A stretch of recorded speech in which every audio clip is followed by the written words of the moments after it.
I'm going to work with the family today to improve their daytime sleep. The first thing I'm going to change is using a wake window at bedtime. I'm going to put a set bedtime in place. And the second thing alongside that I'm going to do is I'm going to really promote that child's sleep ability at bedtime specifically. So the problem presents as the nap being short, but the issues to support that live in other areas in a lot of instances. So I'm going to stop bedtime moving around, and I'm going to let bedtime be the same time every night as I initially get started and begin to understand what the child's own individual bedtime may need to be. I'm simultaneously going to improve sleepability, and that means helping the child become a more independent style sleeper. And in this instance, I'm probably going to move the bedtime feed out of the profile of sleep so that there's at least 45 minutes between finishing the last feed and sleep time. I'm going to introduce a gorgeous, connected, engaged bedtime routine that is really focused on relationship and focused on preparing for sleep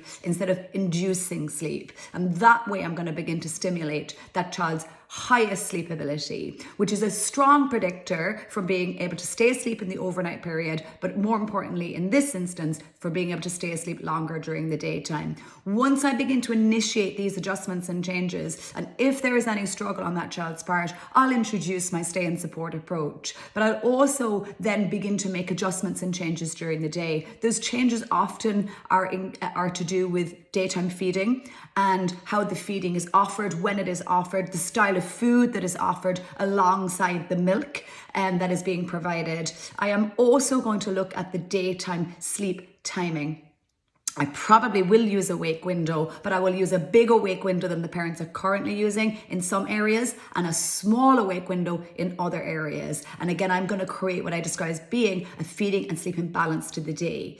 Whilst I'm doing that, I'm also going to promote the child's sleep ability for naps so that, again, we are stimulating that independent style of sleep. But I'm not going to worry about the duration of the nap. So as I do this behind the scenes work, if the nap is 20 minutes, 30 minutes, or 40 minutes, I'm actually not going to worry for the first week to 10 days. After that length of time, 90% of the time, the nap itself gradually is lengthening.